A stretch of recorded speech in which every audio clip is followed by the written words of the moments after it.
Yo bar, what's up and what's happening, and welcome back to It's the Yo series with me, Chris Harding. Happy New Year to you. So what I wanted to do today is I wanted to kick off with intermittent fasting.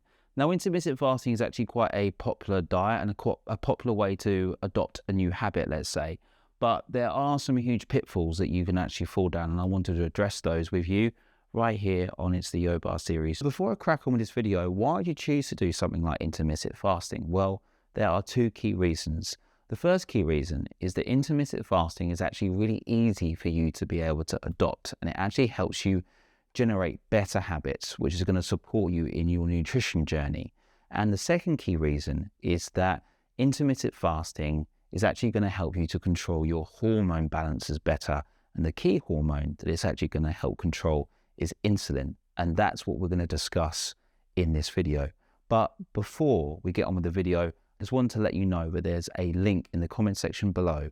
If you press the link, fill in the scorecard or the quiz, then I will send you a PDF around intermittent fasting and also ketogenic dieting, which are the two things that I use when I'm trying to help my clients either lose weight, control metabolic diseases such as type 2 diabetes and also cholesterol. So press the link below, fill in the scorecard, and I'll send you that PDF. So let's talk about this window of time with the 12-8 and eating. So let's imagine that you had 8-hour window to eat and you ate every 2 hours. That means you're going to eat 4 times within that 8-hour window. Well, by eating 4 times, what you're actually going to do is you're going to spike your insulin and most likely your blood sugars 4 times also. And if you're going to do that, then it's very likely that you're actually going to continue to put on weight. Initially, if you are someone who's trying to improve their health and you're trying to improve your weight, perhaps you're trying to address a metabolic disease such as type 2 diabetes or even high cholesterol, the 12-8 diet, actually starting it, is not a bad kind of introduction into fasting. It's not a bad introduction at all. But what I want you to be mindful of is how many times you're going to eat within that 8-hour window. So when I give it to my clients, when I start people on the 12-8 diet, I'm looking at 2 to 3 meals. So 3 medium-sized meals or 2 larger meals. With 3 medium-sized meals and 2 larger meals, what you want to be aware of is that you're having lots of dietary fat, lots of dietary protein, and lots of dietary fibre. Dietary fat can come from things such as butter, coconut oil, and olive oil.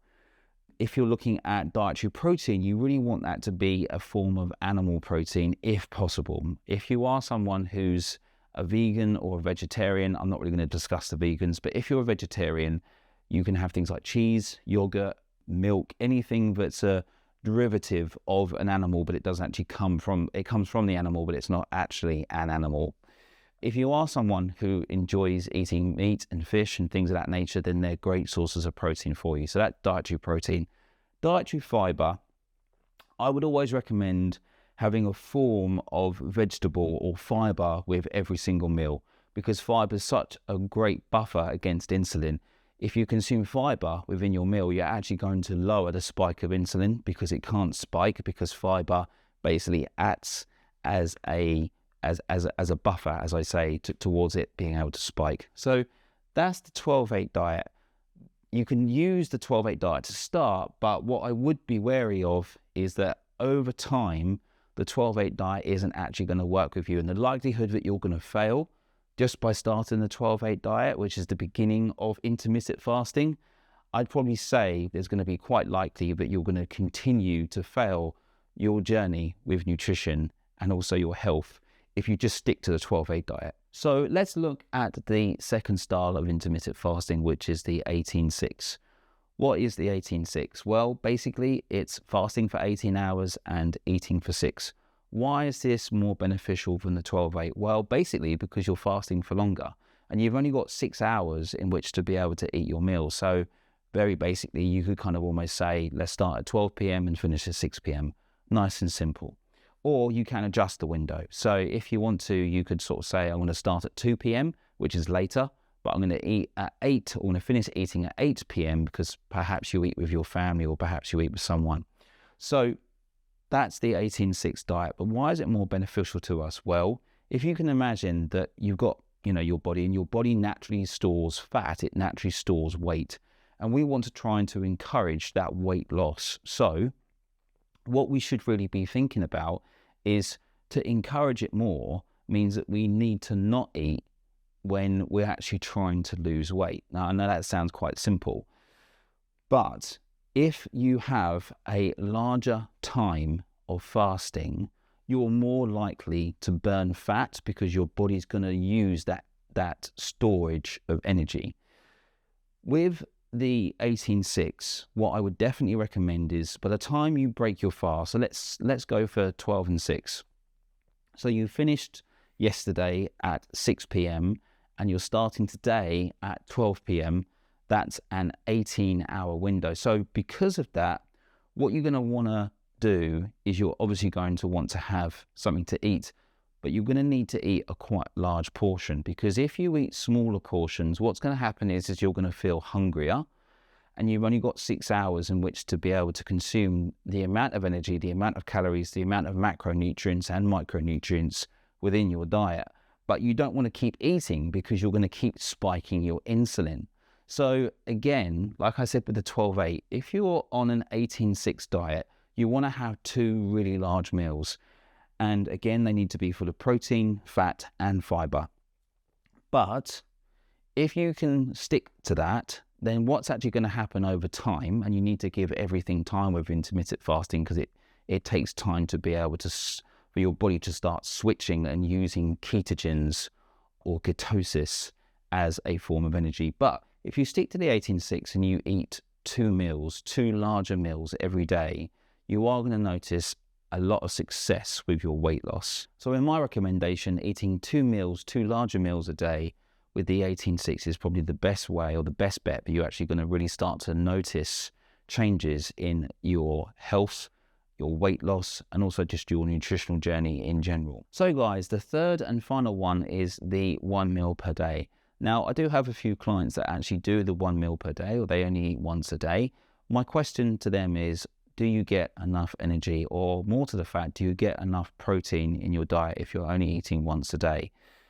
Most of us are probably malnourished with protein. Most people that I work with, in fact, all people that I work with, are going to be slightly undercutting the amount of protein that they need in a normal diet, or just even normal everyday eating. Most people don't get enough protein. So if you are going to do the 1 meal per day diet, or you're going to do that form of intermittent fasting, I would definitely recommend that you up the amount of protein that you normally have, and try to just eat more dietary protein along with the dietary fat and the dietary fiber. However, if you are looking for a great result, or you're looking for weight loss, the 1 meal per day is probably going to do it for you, because your body's going to be forced to have to start burning energy. But if I were to do the 1 meal per day, what I would do is I'd start at the 18-6. I'd start at the 6-hour window of eating, just to get the body into a cycle, so you can actually go into stages. And then I would then probably try and test the 1 meal per day, maybe twice a week, and then go up to 3, and then 4, and then maybe 5 times. If you do that, it's not going to be such a shock to you. I think that if you just go straight into the 1 meal per day, and that's it, you're only having 1 large meal, there's only so much that you can eat. And yes, you'll be hungry, and you can eat a lot of food, but then the argument probably is, are you going to be able to last for another, let's say, 23 hours? And are you getting enough energy in that? So I think you need to kind of work it into make it a habit, rather than just do it as a diet. Everything here is habit building. You're building habits. You're building a habit of starting at a time and finishing at a time, because what you've got to think about is the fact that if you are condensing the amount of time that you can eat, then you can only eat so much within that time. The other thing is as well is adherence to it. So if you adhere to the diet, or if you stick to the diet, then it's most likely going to work. But if you kind of do the 12-8 diet for a few weeks, you probably wouldn't even notice like losing like half a pound or something like that. You're not going to notice enough. You need to give it enough time to be able to work. So in my opinion, if it were me, I'd start at the 18-6, and then if I wanted to, maybe once or twice a week, I would look at doing the 1 meal per day strategy, and then going from there. Okay guys, so that is intermittent fasting in a nutshell. You've got your 12-8 diet, you've got the 18-6 where you only eat for 6 hours of the 24-hour window, and you've also got a 1 meal per day. As I say, if it were me, I'd start at around about 18.6 with my clients. And then if they wanted to do a 1 meal per day, I'd probably do that once or twice a week. What I want to do is kind of divert you onto food a little bit. So here's the pitfall. The pitfall is that, let's say that you're doing the 18.6 diet, you're only eating for 6 hours, but you're still continuing to eat the crap food that you choose to eat. Now, if you are thinking about doing a diet of some sort, I probably am assuming that it's probably because maybe Christmas, because it's only just past us, but also the types of food that you eat, and you sort of think to yourself, it's 2025 and I want to start afresh. Well, that's great, good for you. However, are you starting afresh with the same food that you're eating? So the things that I would avoid, I've given you the things that you should eat, which is more protein, more fat, more fibre, more whole food, definitely. The things you need to steer away from are things like refined grains and refined sugar. Now, you probably hear this all the time. You probably say, don't eat junk food and don't eat shit and don't eat blah, blah, blah. But actually, it's true. And the reason is because it's just not designed for our bodies. Our metabolic system, our metabolism isn't very good at breaking down that food, or it's so good at breaking it down, it breaks it down immediately, and we get these huge blood glucose spikes, and then we get these huge insulin spikes. When you're trying to lose weight, when I'm trying to lose weight for a client, my initial goal is to try and get their blood sugar levels under control and to try and lower the instances where their insulin can actually spike. So the less times that the insulin spikes, the more likely it is that the body will start to use body fat as a form of energy rather than using the food that it's being fed, which is where intermittent fasting comes in so well. So that's where I would say the massive pitfall is that people that I've worked with in the past, and people just in general, they pick up the habit of this, let's say 18.6, and they stick to it, and they're quite good at it, and they're regimented, but they're still eating the same shit that they were before they started the 18.6. So okay, are you going to lose weight on the 18.6 if you continue to just eat shit? Yes, you will, because you're narrowing the window. So the likelihood that you're consuming less energy, that's actually going to happen, but that's going to filter out. So what's going to happen is that you'll lose a little bit of weight, and then it'll start to drop off, and you'll say, well, I lost weight at the beginning, but now, I'm stuck.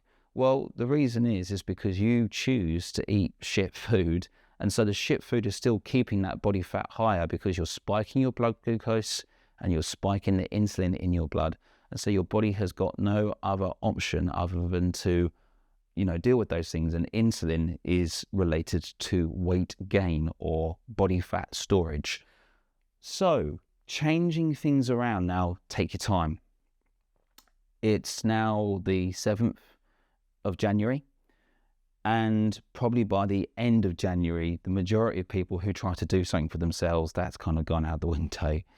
And I say this all the time with clients, like they've got this goal and they want to achieve it and they want to get there and they really want to do something about it. But, they get themselves into a habit such as the intermittent fasting where they're sort of eating within windows, but then they don't stick to it. And a lot of it, the reason I feel that they don't stick to it is because they're too hard on themselves.